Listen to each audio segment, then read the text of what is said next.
So September 22nd rolls around, and Jason and I both had some free time. We thought we'd go out to the ranch. We'd been getting some really good pictures of this buck on one of our wild game innovation cameras over a wheat field that we'd planted. And it was kind of in a bottlenecked area, so it really made sense that we needed to put a stand there. We get out there, we get the stand hung, and we noticed that one of the limbs that really needs to be trimmed down. It's a fairly large limb, and it's going to take a ladder and a pole saw. So naturally, we set the ladder up, and we're trying to be as safe as we can about it, as always. And we get the pole saw, and I climb up to about a height of 8 or 10 foot where my feet are at.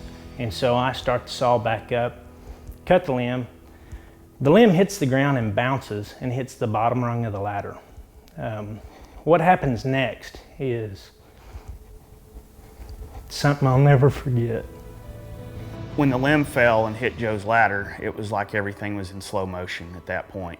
As soon as I saw his arm and the amount of blood that was already all over him, I knew that we had a situation that had to be immediately taken care of. Once I realized what happened, the first thing I did was wiggle my toes, and I was thanking the Lord that I could. Didn't really realize the extent of the injury at first until Jason had came over. Realized really quickly that we needed to hurry.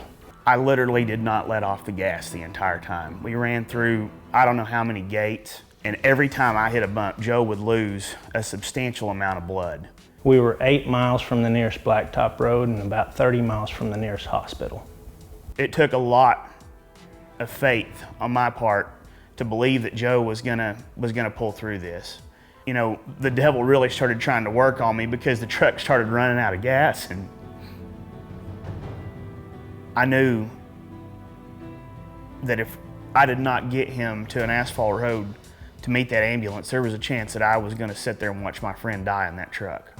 And I knew that God was the only thing that could help us. So as we're en route to meet an ambulance, I call my wife. My wife knows that I don't go to the hospital for anything. So immediately she knew it was pretty serious. Her and Jason's wife were together, and they immediately started calling church members and putting it on social media. And within a matter of minutes, I had hundreds of people praying for me. So when I get to the ER, they roll me into one of the triage rooms there, and they're ready for the worst, obviously, because I've lost a ton of blood. They cut the bandage off of me, and I'm not even bleeding.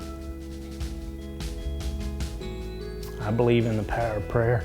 So after the doctors discovered that I didn't hit any major arteries, ligaments, muscle tissue, they couldn't really explain to me why I'd had so much blood loss.